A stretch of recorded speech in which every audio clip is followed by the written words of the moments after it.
drink, hamburgers and hot dogs and some french fries. If you prefer to wait, do that and just get it on your way out, okay?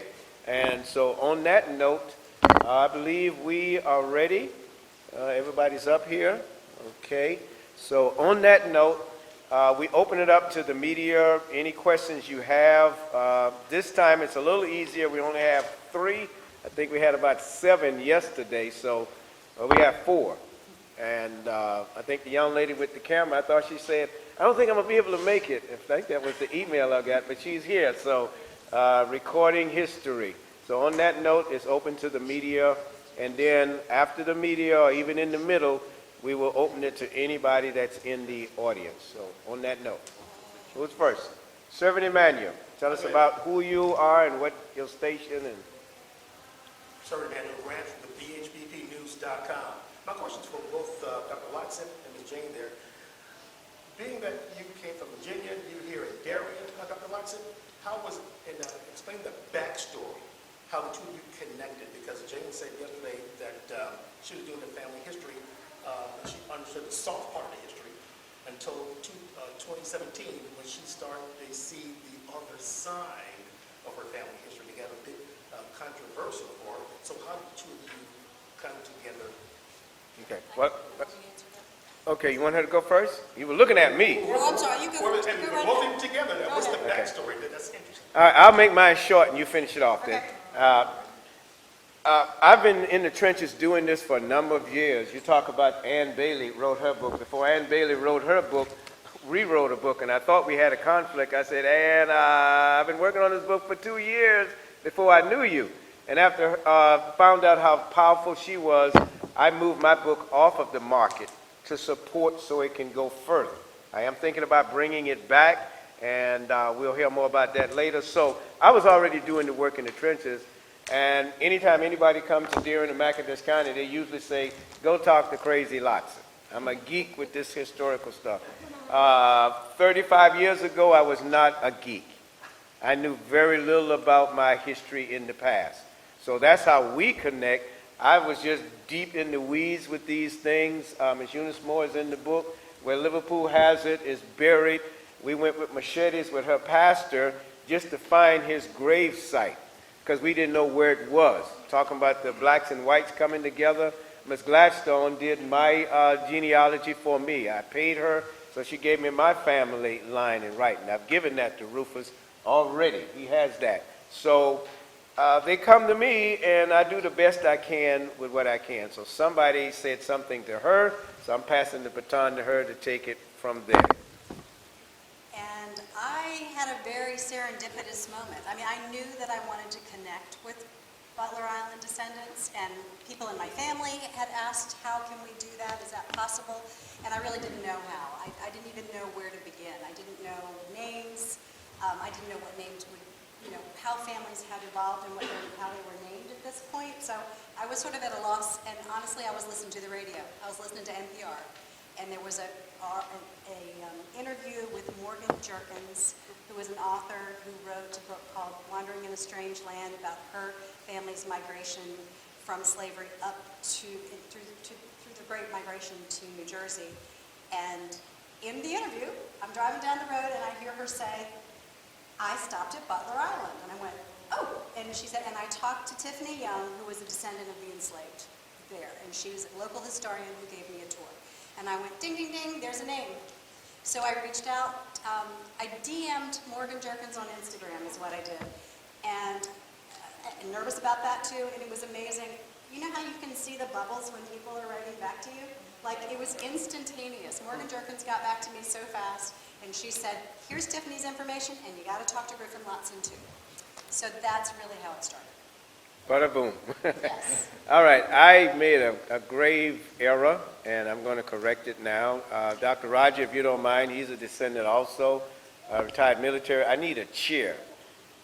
I need a chair right here, a chair. Can you bring me a chair? Yeah. And the reason why I say that, we just threw the Roswell family under the bus, okay? Jane's husband, he's supposed to be sitting right there, so I'm going to move down.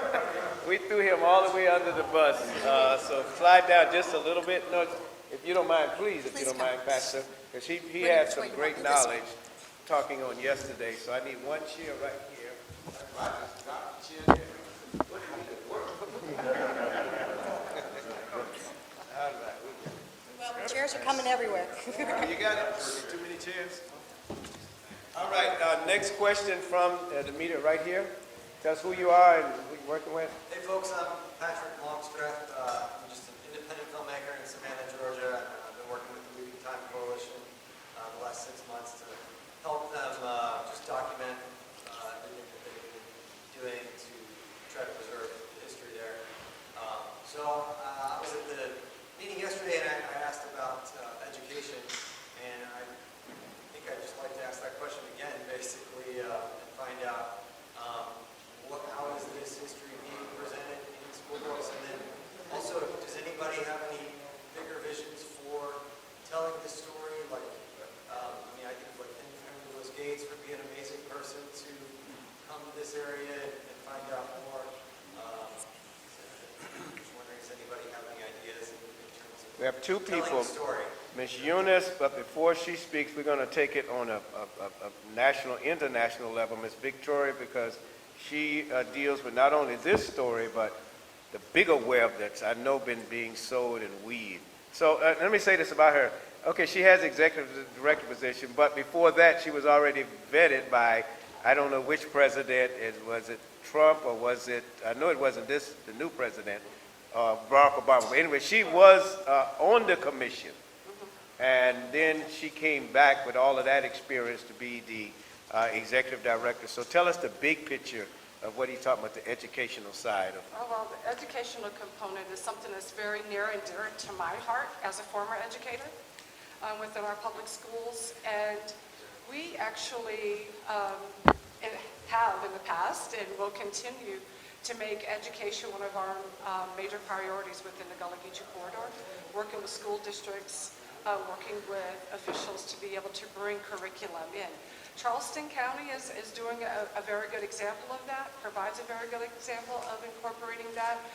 Beaufort County Schools in South Carolina also provides a really good example of that, and then also the Penn Center on St. Helena Island, where they brought in the Gullah Studies Institutes, where teachers would be able to come in to a focused time span during the summer to be able to learn and be immersed and fully engaged within Gullah Geechee communities to learn about it, see it, hear it, be at a Yeti what they say when they speak Gullah. They caught up and named it Brock after one of our local educators, but time our ancestors, our black ancestry get a chance to stamp our name to that particular area, then it's turned back over. And so our city government, just to be clear, our city mayor is marginalizing that situation, and that's teaching them a lesson also that is not important. A school is actually on there, and that would be a great lesson for the kids if that area could be commemorated, to let them know that that history is important. Thank you. All right. Thank you. Media, there's a question here. Then Dolphus before? Okay, Dolphus. Yeah, just to tie in on the local education aspect, based on some of the things that Mother Lord was saying. Like, I grew up in McIntosh County, and if I had known what I know now, coming through the education system, it would have been a lot different. And what we're talking about, this is living history. It did not happen in the abstract. So when every day of my life, I'm going up and down 17, I'm looking at all the water, I'm looking at these straight lines. Nature doesn't create anything in straight lines. Those straight lines that you're looking at, Butler Island, enslaved individuals, mothers and fathers, they created those straight lines when you're looking at that water. So not only in terms of looking at it, you have to be able to tie yourself to the arc of history because it's alive, it's living in the bones of the people that are still here today. Thank you very much. Very good. All right. Very good. Media? So I wear many hats, but one of my hats is I'm also a host of the Bird Eye Shootout on WRUU LP Savannah 107.5 FM. And I am Carrie Smith. I will be Dr. Carrie Smith in December of this year from Clark Atlanta University. Good. So one of my questions is the African Union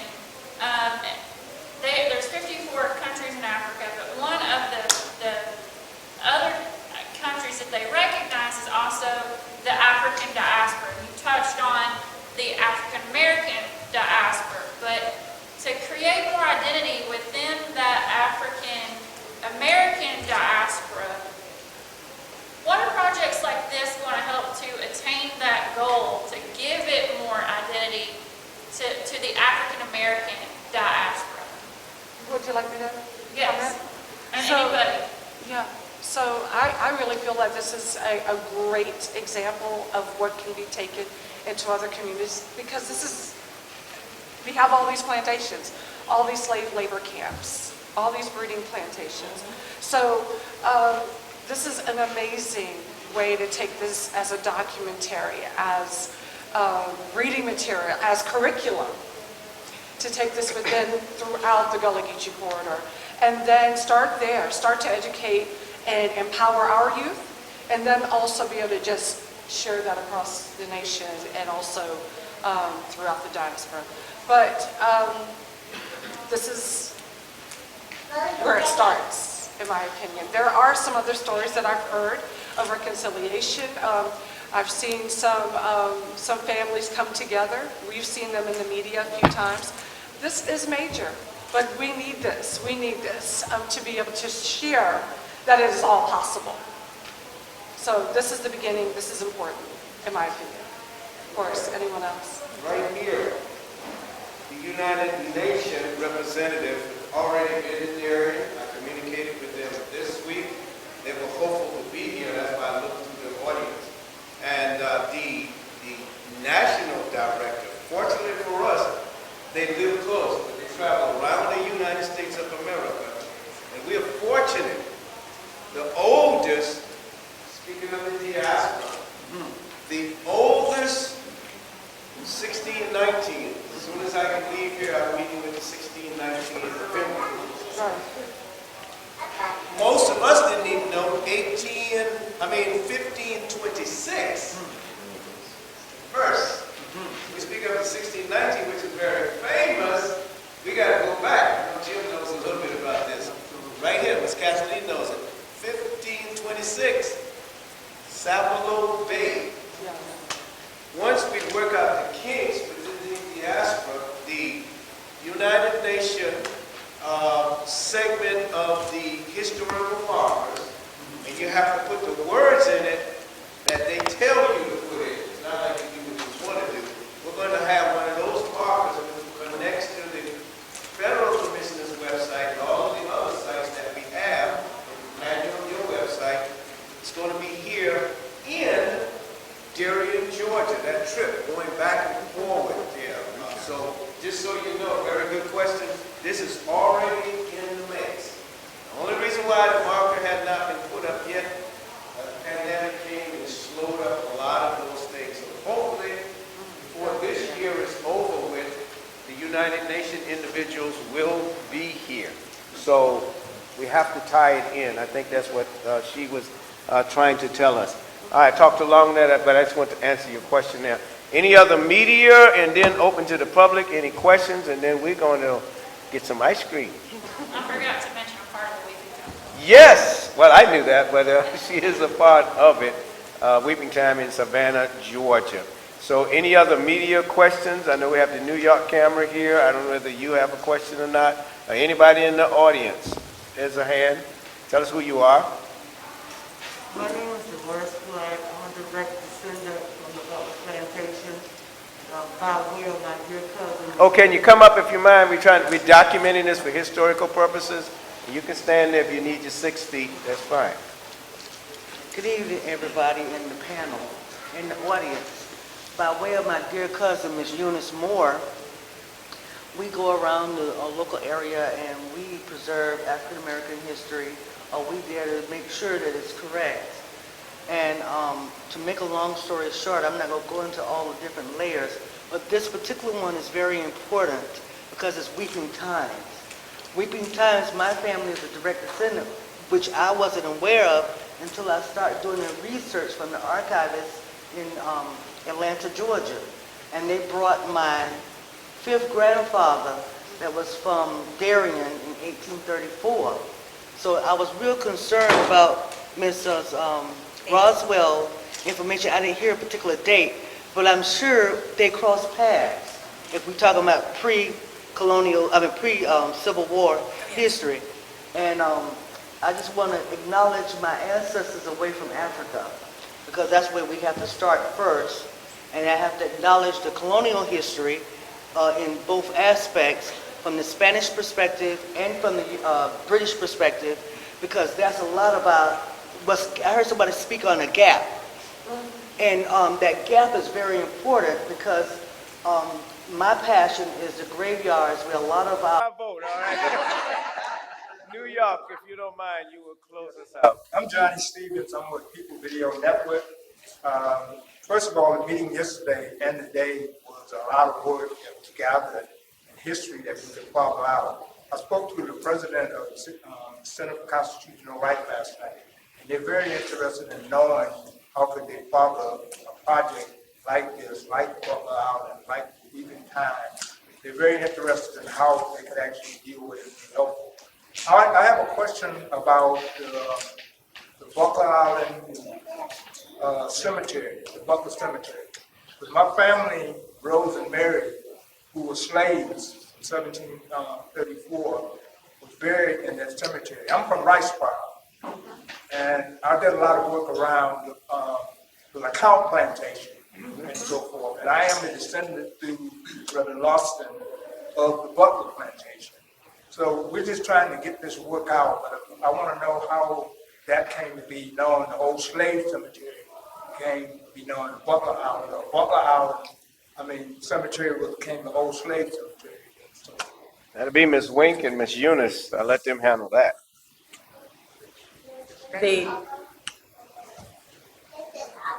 Ms. Bank, you want me to talk? Yes, no, Miss Eunice, because I don't know too much about why, the Butler's Island became, The cemetery on Butler Island is underwater, and it has been underwater for, I can't tell you how many years.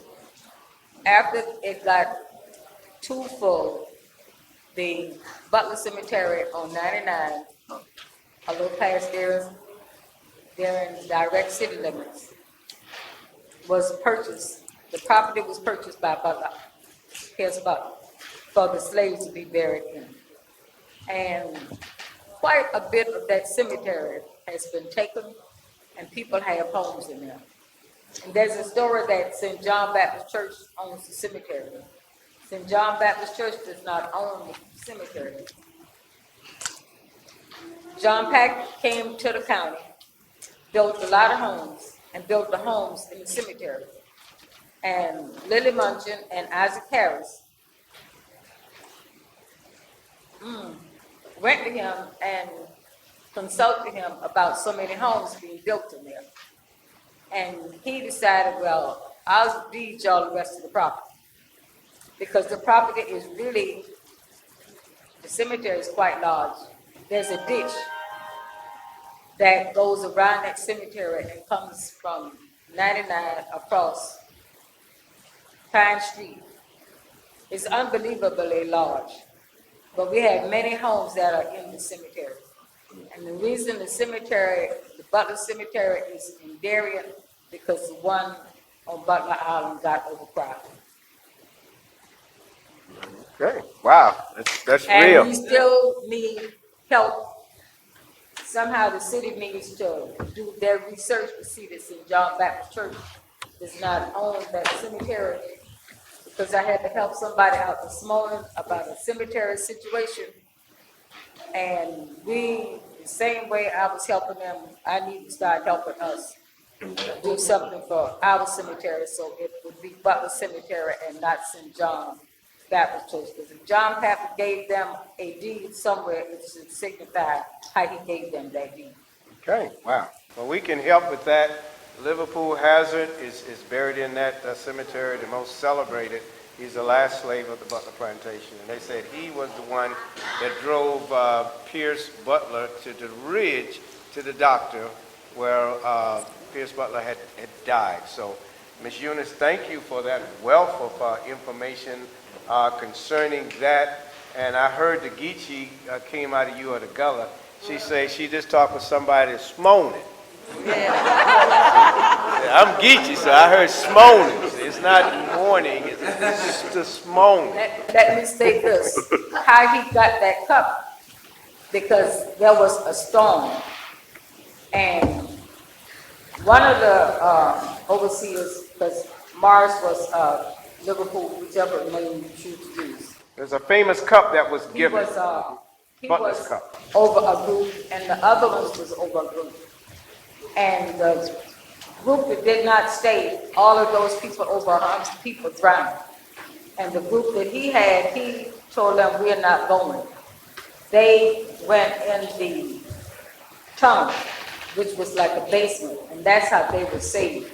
And that's how he earned that cup. And that cup was to be passed down for every one of his children that had a boy son.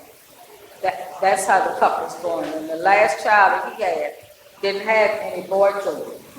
And the cup was given to one of his granddaughters or somebody to give to her son, and it never did make it to her because her son died.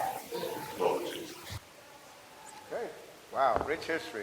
Let's give the panel a hand. We have concluded, but we thought it would be proper that Ms. Jane, being that you are guests in our town and your husband is here, that you will have the final words. And for those of you that do not know, her husband is a minister in the gospel, and he can give us the benediction at the end, and we'll be concluded. So Jane, is in your hand, and as long as you talk and your husband, that's how much longer we have to stay in here.